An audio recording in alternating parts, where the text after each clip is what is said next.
My fellow compassionate capitalists, Steve here with Titan Impact Group. Hey, I'm flying solo today. I know that most of you tune in to see the eye candy that is Catherine. She's also the brains of the operation, but she's not here today, so I feel your pain. And I'll tell you what, I'll keep this video relatively short, so you won't have to be tortured any longer than you need to be.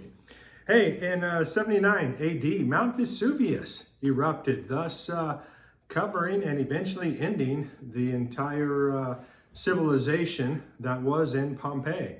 I'm not one that's completely unfamiliar with volcanoes, although I cannot find the ash that I brought back. I've been looking for it all morning, and I'll bring it back up in another video some other time. I was less than 50 miles away from Mount Pinatubo in 1991 in the Philippines when it erupted. And it was kind of crazy. There at noonday, the clouds and everything just blacked out. I mean, it was pitch black. It was midnight black at noon.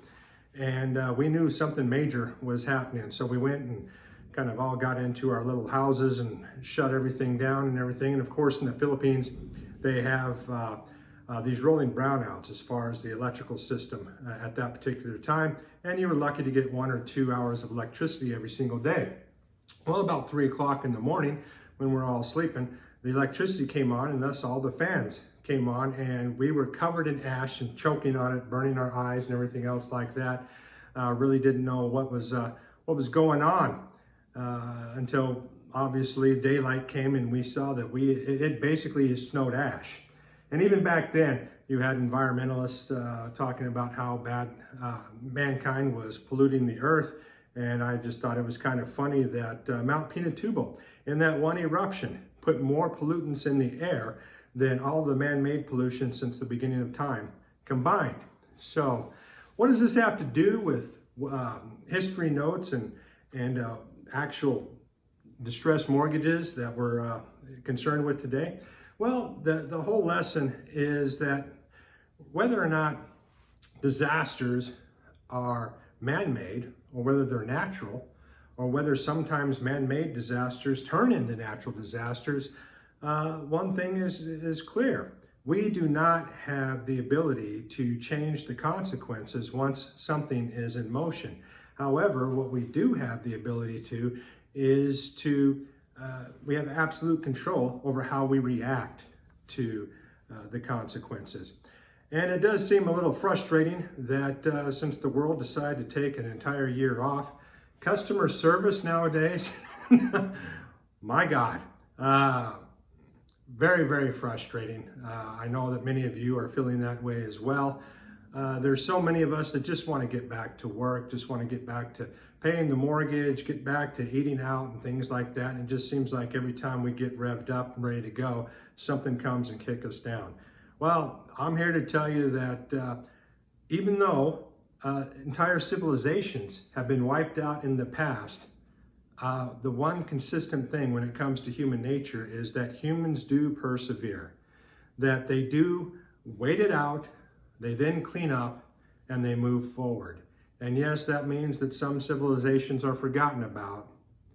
However, the civilizations that are tough enough to resist the temptation to roll over and play dead are the ones that get to be the forefathers of the greatest civilizations of all time, which hopefully, if you're like me, believe that this is it right now.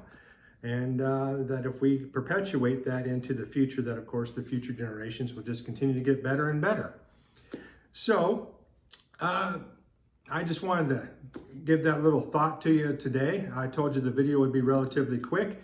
Remember, we here at Titan Impact Group are the Sentinels of the American Dream. That American dream has been, it's been sidelined a little bit due to some man-made as well as natural disasters.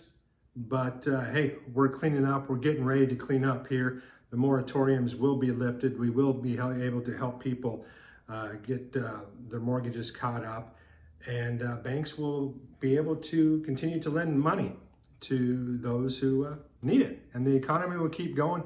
Civilization will survive, and not only that, it will thrive as long as compassionate capitalists such as you and I continue to understand the economy, the economic cycles, and continue to give hope for those who are in need of a little light and a little hope in the dark days that seem to be upon us. So with that, I am Steve Wall. I do know money, and I am the Sentinel of the American dream.